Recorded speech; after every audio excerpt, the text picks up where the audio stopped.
health. Reboot your body. Omega 3 oil extracted from algae. Strong heart, sharp mind, healthier you. నమస్కారం. నా పేరు doctor Shagufta. నేను naturopathy డాక్టర్ని. So, చాలామందికి అండి గార్లిక్, వెల్లుల్లి ఉపయోగాలేంటి? వెల్లుల్లి తీసుకోవడం వల్ల ఎన్ని రకాల ప్రాబ్లమ్స్ మనం కంట్రోల్ చేసుకోవచ్చు? అండ్ వెల్లుల్లి ఏ రకంగా వాడొచ్చు? అండ్ కొంతమంది వెల్లుల్లి వాడడం వల్ల కొన్ని ఇష్యూస్ వస్తాయంట కదండీ మేడం! అవి రాకుండా మనం బ్యాలెన్స్ చేసుకుంటూ ఎలాగ వెల్లుల్లి వాడొచ్చు? ఇన్ని ఉపయోగాలున్నప్పుడు దాన్ని వాడకుండా ఎలాగా మనం వాడమంటున్నారు కాబట్టి ఎలా వాడొచ్చని కూడా అడుగుతున్నారు. సో, వీటన్నిటికి బెస్ట్ ఆన్సర్ అండి. ఏందంటే వెల్లుల్లి చాలా అద్భుతమైన వెజిటబుల్ అండి. ఎలా అంటే మనము కొలెస్ట్రాల్ లెవెల్స్ ఎక్కువున్నా, ఒకవేళ డయాబెటీస్ ఉన్నా, మన బాడీలో బ్యాడ్ కొలెస్ట్రాల్‌ని తగ్గించి, గుడ్ కొలెస్ట్రాల్‌ని పెంచి, ట్రైగ్లిజరైడ్స్‌ని తగ్గించే గుణాన్ని అండ్ అద్భుతంగా స్కిన్‌కి పనిచేస్తది. హెయిర్‌కి పనిచేస్తది. సో, ఎన్నో రకాల అద్భుతమైన యూజెస్ ఉన్నది గార్లిక్. ఎందుకంటే దీంట్లో ఉన్న న్యూట్రిషన్ వాల్యూస్ గానీ, దీంట్లో ఉన్న ప్రోటీన్ గానీ, సల్ఫర్ గానీ వీటన్నిటిని యాంటీ ఫంగల్‌గా, యాంటీ బ్యాక్టీరియల్‌గా, యాంటీ ఇన్‌ఫ్లమేటరీగా ఇంకొకటేంటంటే రిచ్ ఇన్ యాంటీ ఆక్సిడెంట్స్ ఎక్కువుంటాయండి. కాబట్టి దీన్ని కొన్ని విషయాల్లో ఇప్పుడు కొంతమంది కామన్‌గా గార్లిక్ రెగ్యులర్‌గా వాడుతుంటారు కానీ, ఆ రెగ్యులర్‌గా వాడే గార్లిక్‌ని ఏ విధంగా మనము వాడొచ్చు అండ్ ఎంత మోతాదులో తీసుకోవాలనే దాని గురించి మనం క్లుప్తంగా తెలుసుకుందాం. నేను చాలామంది మన దగ్గర కొలెస్ట్రాల్ లెవెల్స్ హై ఉండి వస్తూ ఉంటారు. హై ఉండి కొంతమంది కొలెస్ట్రాల్ హై ఉండి వాళ్ళు హై ఉండి వాళ్ళే స్టార్ట్ చేస్తారు గార్లిక్ తినడం. కానీ వీళ్ళలో ఎసిడిటీ ప్రాబ్లమ్ ఉందా లేదా చూసుకోవాలి. గార్లిక్ అందరికీ పడతది. కానీ అది వాడే విధానం మనం కొద్దిగా మార్చుకుంటే మనం ఉన్న కంప్లెయింట్స్‌ని కంట్రోల్ చేసుకోవచ్చు. కొంతమంది గార్లిక్ రెగ్యులర్‌గా తీసుకోవడం వల్ల ప్రాబ్లమ్ తక్కువయిందో లేదో సెకండరీ థింగ్ గానీ గ్యాస్ట్రిక్ ప్రాబ్లమ్ అధికంగా చేసుకుంటూ ఉంటారు. కాబట్టి ఇప్పుడు నేను గార్లిక్ ఎలాంటి కేసెస్‌లో వాడొచ్చు, ఎలాంటి కేసెస్‌లో వాడకూడదు, ఒకవేళ బై ఛాన్స్ వాడినప్పుడు ఏమన్నా కాంప్లికేషన్స్ వస్తే ఎలా కంట్రోల్ చేయొచ్చు అనే దాని గురించి క్లుప్తంగా తెలుసుకుందాం. వెల్లుల్లి ఏంటంటే మనకందరికీ తెలుసు. వెల్లుల్లి మనం పొద్దున్నే లేచిన వెంటనే 4, 5 పలుకులు నోట్లో ఏసుకొని నమిలేసి హాట్ వాటర్ తాగేస్తా ఉంటారు కొంతమంది.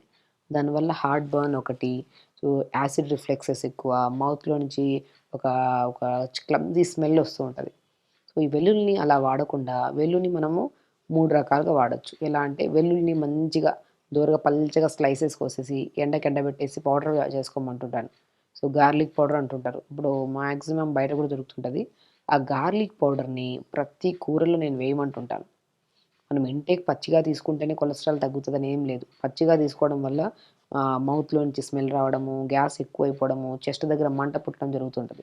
అలా పచ్చిగా తీసుకోవడం వల్ల మీకు ఆ ప్రాబ్లము తగ్గడం పక్కన పెట్టినా దానివల్ల ఇంకొన్ని కాంప్లికేషన్స్ వస్తుంటాయి. కాబట్టి పచ్చిగా తినడం ఆపేసి దాన్ని మనం ఇప్పుడు చెప్పిన విధానంలో తీసుకుంటే చాలా మంచిది.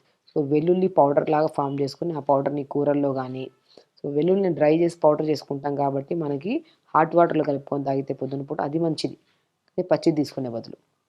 ఇంకోటేంటంటే వెల్లుల్లి ఆయిల్స్ దొరుకుతుంటాయి. గార్లిక్ ఆయిల్స్ అని దొరుకుతుంటాయి. అవి వంటల్లో వాడితే మాత్రం అద్భుతమైన రిజల్ట్స్. ఈవెన్ దో మీకు అసలు డయాబెటిక్ కంట్రోల్‌కి 100% బాగా యూజ్ అవుతది. అండ్ హై బ్లడ్ ప్రెషర్ వాళ్ళకి. బీపీ హై ఉండే వాళ్ళలో ఈ మధ్య కాలంలో ఎక్కువ మంది అయిపోయారు. యంగ్‌స్టర్స్‌లో బీపీ హై అయిపోయిందని చెప్పి బ్రెయిన్ స్ట్రోక్స్ అని చెప్పేసి పెరాలిటిక్ అయ్యే వాళ్ళు చాలామంది ఎక్కువైపోతుంటారు. ఎందుకంటే వాళ్ళకు ఈ వయసులో చిన్న వయసులో మాకు బీపీలు రావడం ఏంటని చెప్పేసి చెక్ చేయించుకోకుండా అసలు అలాగా మనం యంగ్‌స్టర్స్‌లో చెప్తున్నానండి. నేను స్పెసిఫికల్‌గా ఒక 30-40-50 ఇయర్స్ వాళ్ళలో బ్రెయిన్ స్ట్రోక్ అయ్యి ప్రయారిటీ కేసెస్‌లో చాలా మందిని చూస్తున్నాం కామన్‌గా మనం. ఎందుకంటే వీళ్ళు బీపీ చెక్ చేసుకోకుండా బీపీ ఏ లెవెల్‌లో ఉందో, దానికి ఎలాంటి ప్రికాషన్స్ తీసుకోవాలి, ఎలాంటి ఫుడ్ తీసుకోవాలి, అది వదిలేసి లైఫ్ స్టైల్‌ని మొత్తం డిస్టర్బ్ చేసుకొని ఒక్కసారిగా బీపీ హై అప్ అయిపోయి అర్ధరాత్రుల్లో కొద్దిగా బ్రెయిన్ స్ట్రోక్స్ వచ్చే వాళ్ళు కూడా చాలామంది కామన్ అయిపోయారు ఈ మధ్య కాలంలో. కాబట్టి బీపీ మానిటరింగ్ చాలా ఇంపార్టెంట్. అలా బీపీని కూడా కంట్రోల్ చేసే గుణాన్ని వెల్లుల్లి కలిగుంది. కాబట్టి మనము రెగ్యులర్‌గా వెల్లుల్లిలో నేనెప్పుడు అంటుంటాను ఆకుకూర వండుకోండి. మన బాడీలో మంచిగా న్యూట్రిషన్ ఉండాలి. మంచి ప్రోటీన్ ఉండాలి. ఆకుకూరల్లో గానీ, వెజిటబుల్స్‌లో వచ్చే ప్రోటీన్ మంచిది. ఈ నాన్ వెజెస్‌లో వీటిలో తీసుకునే బదులు ఆకుకూరలు ఆ ఫ్రూట్స్‌లో కూడా జామకాయ తీసుకోండి. మంచి ప్రోటీన్ ఉంటది. గార్లిక్‌లో మంచి ప్రోటీన్ ఉంటది వెల్లుల్లిలో. మనం ఎలా తీసుకోవాలి అండ్ ఈవెన్ దో స్కిన్‌కి ఎలా యూజ్ అవుతదని కూడా చెప్పుకుందాం. బీపీ ఉండే వాళ్ళకి చెప్పాను కదా! బీపీ ఉండేవాళ్ళు ఎవ్వరున్నా సరే వెల్లుల్లిని మంచిగా పౌడర్ ఫార్మ్ చేసుకొని, ఆ పౌడర్‌ని మంచిగా మనం ఎలాగా పొద్దున పూట ఏదైనా గోరువెచ్చని వాటర్ తాగి అండ్ దాంతోపాటు ఏదైనా క్యారెట్, బీట్రూట్, యాపిల్ జ్యూస్ తాగిన తర్వాత అంటే స్టమక్‌లోకి ఏదన్నా కంటెంట్ పోయిన తర్వాత ఒక హాఫ్ అన్ అవర్ తర్వాత మనము గార్లిక్‌ని పౌడర్ చేసి పెట్టుకున్నాం కదా! ఆ పౌడర్‌ని కొద్దిగా టీ కప్ అంత వాటర్‌లో ఒక పావు స్పూన్ అంత కలుపుకొని తాగండి. అద్భుతమైన రిజల్ట్స్. దానివల్ల మనకి చెప్పాను కదా! పచ్చి గార్లిక్ తీసుకుంటే గ్యాస్ట్రిక్ ప్రాబ్లమ్, హార్ట్ బర్న్స్ వస్తూ ఉంటాయి. ఆ మౌత్ స్మెల్స్ ఉంటాయి. అదే గార్లిక్ పౌడర్‌ని మనం హాట్ వాటర్‌లో కలుపుకొని తాగితే బీపీని కంట్రోల్ చేసుకోవచ్చు. కొలెస్ట్రాల్ లెవెల్స్‌ని కంట్రోల్ చేసుకోవచ్చు. అండ్ షుగర్‌ని 100% కంట్రోల్ చేసుకోవచ్చు. దాంతో పాటు నరాల తిమ్మిర్లు, బలహీనతలను కూడా అల్టిమేట్‌గా కంట్రోల్ చేసి స్కిన్ కూడా చాలా స్మూత్‌గా, ఫ్రెష్‌గా, నీట్‌గా ఉంటది. And white hair issues, hair falls కూడా రాకుండా కాపాడుకోవచ్చు. అంత మంచి న్యూట్రిషన్ లెవెల్స్ కలిగి ఉన్న గార్లిక్‌ని మనము పౌడర్ ఫామ్‌లో చేసుకోవచ్చు. లేదంటే గార్లిక్ ఆయిల్ లాగా ప్రిపేర్ చేసుకొని కూరల్లో వాడొచ్చు. లేదు మనము అలా కాకుండా మనకి అప్పటికప్పుడు ఆయిల్స్ గానీ, పౌడర్ గానీ ప్రిపేర్ చేసుకోవడం కష్టం గానీ, మనం కూరలు చేస్తాం గదా! కూరల్లో మనం గార్లిక్‌ని అలా వేసేస్తుంటారు. క్రష్ చేయండి మంచిగా. క్రష్ చేసి కొద్దిగా లైట్‌గా మనం ఇప్పుడేం చేస్తాం పోప్స్‌లో వాడుతూ ఉంటాం గార్లిక్. నేనేమంటా అంటే కొద్దిగా బటర్ గానీ, మన ఆకుకూరలు చేసుకోమంటుంటాను చాలా వరకు. బచ్చల కూర గానీ, తోటకూర గానీ, మునగాకు గానీ, కొద్దిగా ఆయిలేసి గార్లిక్‌ని ఒక 10, 15 చిన్న చిన్నగా కట్ చేసి ఆయిల్‌లో గానీ, బటర్‌లో గానీ, కొద్దిగా నెయ్యిలో గానీ కొద్దిగా ఫ్రై చేసుకొని, అప్పుడు జీలకర్ర, వెల్లుల్లి అది మన ఆనియన్స్ ఏసి కొద్దిగా మగ్గిన తర్వాత ఆకుకూరేసి, ఆకుకూరని ఫ్రై చేసి దింపే ముందు సెపరేట్‌గా వెల్లుల్లిని పౌడర్ చేసి పెట్టుకోండి. ఒక 2, 3 రోజుల పని ఇంట్లోనే చేసుకోవచ్చు వెల్లుల్లి పౌడర్‌ని. ఆ వెల్లుల్లి పౌడర్‌ని ఒక పావు స్పూన్ చల్లండి. టేస్టొస్తది. అండ్ బ్లడ్ థిన్నర్ టాబ్లెట్స్ వాడుతున్న వాళ్ళు కూడా చాలా మంచిది. అండ్ బ్యాడ్ కొలెస్ట్రాల్ ఎవరికైతే ఎక్కువ ఉంటదో అది కంట్రోల్ చేయడానికి, గుడ్ కొలెస్ట్రాల్ తక్కువ ఉంటది. గుడ్ కొలెస్ట్రాల్ పెంచడానికి, కొంతమందికి యంగ్‌స్టర్స్‌లో అధికంగా ఈ మన జంక్ ఫుడ్స్‌కి అలవాటైపోయి, స్లీప్ డిస్టర్బెన్సెస్ ఉండడం వల్ల, ఓవర్ కార్టిజోల్ అంటే స్ట్రెస్ హార్మోన్ ఎక్కువైపోయి, ట్రైగ్లిజరైడ్స్ పెరిగిపోతుంటాయి. అలాంటి వాళ్ళలో కూడా ట్రైగ్లిజరైడ్స్‌ని తగ్గించడానికి యూజ్ అవుతుంటది. సో, కొంతమందికి వూండ్స్ ఉంటాయి చూడండి. కొంతమందికి సోరియాసిస్ డిసీజెస్ కొంతమందికుంటాయి. కొంతమందికి పగిలిన చోట గాయం అలా ఉండిపోయి మొద్దుబారిపోతుంటది. అలాంటి ప్లేసెస్‌లో. కొంతమంది స్కిన్ ఎలర్జీస్ ఉంటాయి. అలాంటి వాళ్ళకి గూడా గార్లిక్‌ని పచ్చి గార్లిక్ అయినా పర్లేదు, అండ్ గార్లిక్ పౌడర్ అయినా పర్లేదు. కొద్దిగా కోకోనట్ ఆయిల్‌ని అప్లై చేసుకొని, ఆ స్కిన్ మీద మంగు మచ్చలుంటే మంగు మచ్చలు పెట్టుకోమంటుంటాను. లేదనుకోండి బాడీలో ఎక్కడైనా సరే వూండ్స్ ఉన్నప్పుడు, ఆ వూండ్స్ మనకు తగ్గట్లేదనుకోండి, ఆ వూండ్స్ మీద గూడా గార్లిక్ పౌడర్ అప్లై చేయమంటుంటాం మనం. మోర్ కంటెంట్ ఆఫ్ సల్ఫర్ ఉంటది దీంట్లో. అన్ని కంటెంట్స్ ఆఫ్ మన యాంటీ బ్యాక్టీరియల్‌గా అని చెప్పాను. ఫంగల్ ఇన్ఫెక్షన్స్ ఎక్కువ కామన్ దురదలు, ఈ మనకి దురదల వల్ల వచ్చి చిన్న చిన్న బ్లిస్టర్స్ లాగా ఫార్మ్ అవుతుంటాయి. అలాంటివి గానీ చూసారా? మనం గార్లిక్‌ని ఎన్నో రకాలుగా యూజ్ చేయొచ్చు. స్కిన్ పరంగా యూజ్ చేయొచ్చు. స్కిన్ పరంగా గార్లిక్‌ని పౌడర్ చేసుకొని, ఆ పౌడర్‌లో కొద్ది కోకోనట్ ఆయిల్ అప్లై చేసి, స్కిన్ దురదలున్నా, స్కిన్ ఇన్ఫెక్షన్స్ ఉన్నా, మన అండర్ ఆర్మ్స్ దగ్గర ఎక్కువ స్మెల్ ఒస్తున్నా, ఇలాంటి వాళ్ళకి గూడా ఆ గార్లిక్ పౌడర్‌ని ఆయిల్ కలిపేసుకొని బాడీకి అప్లై చేసి, ఒక 10, 15 నిమిషాలు అలా ఉంచుకొని, దాని తర్వాత గోరువెచ్చని నీళ్ళతో స్నానం చేస్తే, ఎలర్జీ క్షణకాలంలో తగ్గుతది మనకి. అలా ఒకరోజు కాకుండా ప్రతిరోజు మనం అప్లై చేసుకుంటూ, తర్వాత వీక్లీ వన్స్ ఆర్ ట్వైస్ అలా చేసుకుంటూ, స్లోగా అది కూడా మనం ఆపేయొచ్చు. స్కిన్‌కి అంత మంచిది. అండ్ ఫేస్‌లో గానీ, ఏదైనా మనకి ఏదన్నా మంగు మచ్చల్లాగా ఉంటాయి కదా! అలాంటి వాళ్ళకి గానీ, సో, కొంతమందికి చిన్న చిన్న పిల్లలు పింపుల్స్ ఎక్కువొస్తుంటాయి. అలాంటి వాళ్ళకి కూడా గార్లిక్ పౌడర్‌ని కొద్దిగా మన కోకోనట్ వాటర్‌లో గానీ, లేదంటే ప్లెయిన్ వాటర్‌లో గానీ కలుపుకొని ఫేస్ ప్యాక్ పెట్టుకోమంటుంటాం. పెట్టి ఒక హాఫ్ అన్ అవర్ అలా జస్ట్ 5-10 మినిట్స్, 15 మినిట్స్ డ్రై అయ్యేంత వరకు ఉంచి, గోరువెచ్చని వాటర్‌తో వాష్ చేసుకోమంటున్నా. ఆ పింపుల్స్ మచ్చలు పోతాయి. పింపుల్స్ కూడా పోతుంటాయి. అదే వైట్ హెయిర్ ఉందనుకోండి, వైట్ హెయిర్ సమస్యకి గార్లిక్ చాలా మంచిది.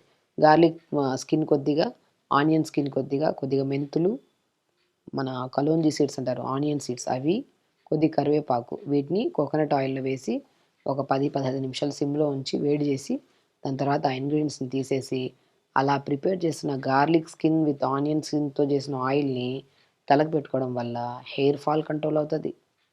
వైట్ హెయిర్ కంట్రోల్ అవుతది. పేనుకుట్టుడు సమస్య, డాండ్రఫ్ సమస్యలు కూడా కంట్రోల్ అవుతాయి. కాబట్టి చూసారా గార్లిక్‌లో అద్భుతమైన యూజెస్ ఉన్నాయి. గార్లిక్‌ని మనం పచ్చి గార్లిక్ తీసుకుంటే స్మెల్స్ రావడం, గ్యాస్ట్రిక్ ప్రాబ్లమ్ అధికంగా ఉండేవాళ్ళు అది తీసుకోవడం వల్ల హార్ట్ దగ్గర బర్న్ అనిపించడము, అదొక డిస్కంఫర్ట్‌నెస్ అంటుంటది. కాబట్టి ఆ పచ్చి గార్లిక్‌ని పొద్దున్నే నమిలి తినేస్తా ఉంటారు. అలా తినకుండా గార్లిక్‌ని పౌడర్ రూపంలో చేసుకోండి. గార్లిక్‌ని అదే వెల్లుల్లిని మనం ఆయిల్ రూపంలో తెచ్చుకోండి. లేదంటే ఆకుకూరలు గానీ ఏదైనా వండినప్పుడు గార్లిక్‌ని మంచిగా చాప్ చేసేసి కొద్దిగా ఘీలో ఫ్రై చేసుకొని ఆకుకూర అంతా ఏసుకొని అలా చేసుకొని తిన్నా మంచిది. సో, గార్లిక్‌ని ఓన్లీ పచ్చిగా తీసుకుంటేనే మంచిదని చెప్పేసి పచ్చిగా తినేసుకుంటూ లేని ఒక ఇష్యూ పక్కన పెట్టిన అది తగ్గిందో లేదో సెకండ్ థింగ్ గానీ వేరే ఇష్యూస్‌తో ఫేస్ చేసి కొన్ని రోజులు తీసుకున్న వెంటనే ఏంటబ్బా! ఈ డిఫరెన్స్ ఉందని చెప్పేసి తినడం ఆపేస్తూ ఉంటారు. కాబట్టి గార్లిక్‌ని పచ్చిగా తీసుకుంటే నేను చాలా ప్రాక్టికల్ కేసెస్‌లో చూసాను. వెల్లుల్లిని అలా తీసేసుకోకుండా వెల్లుల్లి ఆయిల్స్ వస్తున్నాయి. వెల్లుల్లి పౌడర్స్ వస్తున్నాయి. వెల్లుల్లిని మనం కర్రీస్ రూపంలో ఇలా చేసుకోవచ్చు. వెల్లుల్లి పౌడర్‌ని స్కిన్‌కి గానీ, ఇన్ఫెక్షన్స్‌కి వాడొచ్చు. వెల్లుల్లి స్కిన్ కూడా చాలా మంచిది. వెల్లుల్లి పౌడర్‌ని మనం ఎలా వాడతాం, వెల్లుల్లి స్కిన్ కూడా పడేయకుండా వైట్ హెయిర్‌కి చాలా యూజ్‌ఫుల్. కాబట్టి ఇన్ని రకాల యూజెస్ ఉన్న వెల్లుల్లిని మనం ప్రతిరోజు అలా పచ్చిగా తీసుకొని ఇబ్బంది పడే బదులు, దాన్ని ఈ రకంగా తీసుకుంటూ అది కూడా మనం చెప్తున్నాను కదండీ! ఎవరికన్నా మన కొలెస్ట్రాల్ లెవెల్స్ ఎక్కువుండి, హై బీపీ ఉండి, హై షుగర్ ఉండేవాళ్ళు ఎగ్జాక్ట్‌లీ ప్రతిరోజు పౌడర్‌లాగా చేసుకోవచ్చు. లేదంటే మనము అప్పటికప్పుడే ఆ కర్రీస్‌లో ఎక్కువ తీసుకోవచ్చు. ఆయిల్స్ దొరుకుతాయి. ఆయిల్స్‌ని కూడా వాడితే క్రమేపీ దాంతో పాటు ఆహార నియమాల్లో కొన్ని జంక్ ఫుడ్స్ బంద్ చేసి, కొద్దిగా వాటర్ ఎక్కువ తీసుకుంటూ, టైంకి రెగ్యులర్ యోగా చేసుకుంటూ, లైఫ్ స్టైల్‌ని కొద్దిగా మార్చుకుంటే మాత్రం మీకు ఏ రకమైన ఇబ్బందున్నా మీరు లైఫ్ స్టైల్‌ని ఖచ్చితంగా మార్చుకుంటుంటూ, రెగ్యులర్‌గా తొందరగా పడుకొని, తొందరగా లేచి, కరెక్ట్‌గా మానిటర్ చేసుకుంటుంటే బీపీ ఉంటే బీపీ కంట్రోల్ అవుతది. షుగర్ 100% కంట్రోల్ అవుతది. కొలెస్ట్రాల్ లెవెల్స్ కంట్రోల్‌లో ఉంటాయి. హెల్తీ స్కిన్, బాడీ కూడా యంగ్‌గా ఉంటది. యాంటీ ఏజింగ్‌గా కూడా యూజ్ అవుతది గార్లిక్. ఫేస్ మీద గానీ, బాడీ టైట్‌నెస్‌లో గానీ, హెయిర్ విషయంలో గానీ అన్నిటికి అద్భుతంగా యూజ్ అవుతది గార్లిక్. సో, గార్లిక్‌ని ఇలా వాడండి. వెల్లుల్లిని మనం రకరకాలుగా యూజ్ చేయమని చెప్పాము. పచ్చిగా తీసుకొని ఇబ్బంది పడే బదులు ఈ ఫార్మ్‌లో తీసుకుంటే మాత్రం రిజల్ట్స్ తొందరగా వస్తాయి. దీన్నైతే మనం రెగ్యులర్‌గా తీసుకున్న ఇబ్బంది ఉండదు. పచ్చిగా తీసుకొని మనం 2 రోజులు తీసుకొని ఆపేసే బదులు ఈ ఫార్మ్‌లో తీసుకుంటే మనకు మంచి రిజల్ట్స్ వస్తాయి. సో, ఖచ్చితంగా చేయండి. హెల్తీగా ఉండండి. హ్యాపీగా ఉండండి. నమస్కారం.